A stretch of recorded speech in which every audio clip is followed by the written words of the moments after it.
Hello my dear students, so welcome back. I hope you all are fine. तो आज हम करेंगे class 7 की बच्चों 2 वर्कशीट आपकी, एक वर्कशीट है साइंस की और दूसरी वर्कशीट आपकी हिंदी की। ठीक है, दोनों ही वर्कशीट हम इसी वीडियो में करने वाले हैं, कहीं नहीं जाना। वीडियो में आपने बने रहना है, विदाउट स्किप किए वीडियो को पूरा देखना है, पूरा कंटेंट समझना है, उसके बाद आपने आंसर्स करना है। ठीक है बच्चों, तो जो भी बच्चे चैनल पर न्यू आ रहे हैं वो प्लीज़ चैनल को सब्सक्राइब करते हुए चलें और बेल आइकन को ऑल पे सेट कर दें ताकि आपको आने वाली हर वीडियो को नोटिफिकेशन टाइम टू टाइम मिलता रहे। तो चलिए करते हैं start. Science worksheet number 37, date है हमारी 7 दिसंबर। कक्षा विद्यार्थी के नाम में आपका नाम आएगा, कक्षा अध्यापक में आपकी टीचर का। प्रकार समतल दर्पण द्वारा बनने वाले प्रतिबिंब की विशेषता बच्चों क्या होती है। फर्स्ट लिखा है समतल दर्पण में बनने वाला प्रतिबिंब वस्तु के आकार के समान होता है। दूसरा है समतल दर्पण में प्रतिबिंब सीधा होता है। एक समतल दर्पण में बनने वाला प्रतिबिंब दर्पण के पीछे उतनी ही दूर पर होता है जितनी की वस्तु उसके सामने होती है। फिर उसके बाद आइए हम समतल दर्पण द्वारा बनने वाले प्रतिबिंब की विशेषताओं को समझने के लिए एक क्रियाकलाप करें। गतिविधि एक शतरंज बोर्ड लें या चार्ट पेपर पर समान आकार के 64 यानी कि 8 मल्टीप्लाई बाय 8 वर्ग बनाना।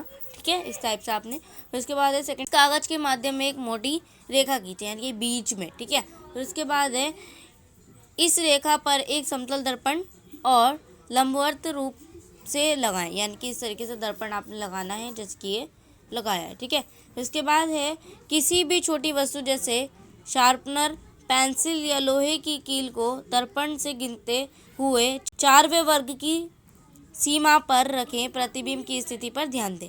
फिर से आपका वस्तु को 5वें और 7वें वर्ग की सीमा पर रखिए। फिर से प्रतिबिंब स्थिति पर ध्यान दें। चलिए आते नीचे दिए गए तालिका में अपना अवलोकन लिखिए। वस्तु की स्थिति 4वें वर्ग, तो बच्चों समतल दर्पण में बनने वाला प्रतिबिंब भी 4वें वर्ग पर ही होगा।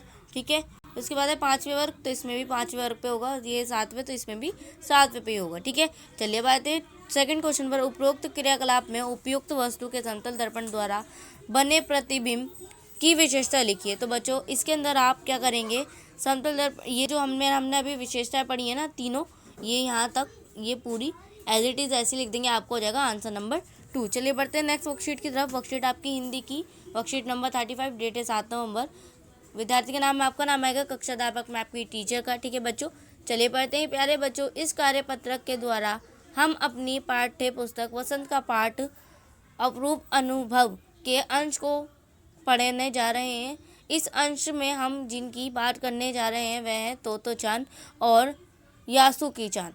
तोतो चान एक बहुत अच्छी बच्ची है जिसने अपने दोस्त यासु चान को अपने पेड़ पर चढ़ने का निमंत्रण दिया।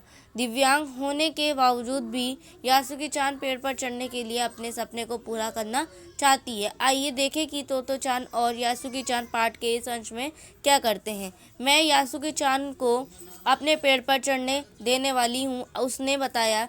जब तोतो चान स्कूल पहुंची तो रेल पास उसके गले के आसपास हवा में उड़ रहा था।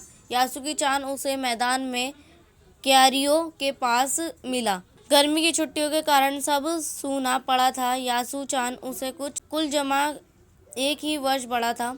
एक तोतो चान को वह अपने से बहुत बड़ा लगता था। जैसे कि यासु चान ने तोतो चान को देखा, वह पैर घसीटता हुआ उसकी ओर बढ़ता। उसके हाथ अपनी चाल को स्थिर करने के लिए दोनों ओर फैले हुए थे। तोतो चान उत्तेजित थी। वह दोनों आज बहुत ऐसे करने वाले थे जिसका भेद किसी को भी पता न था। वह उल्लास में टिटियाकर हंसने लगी।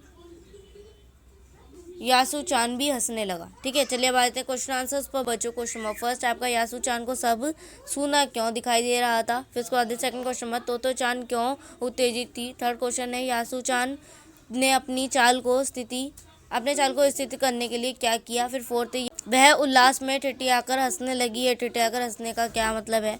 फिफ्थ है रेल किस भाषा का शब्द है। आप अपनी किसी एक रेल यात्रा के अनुभव के बारे में लिखिए।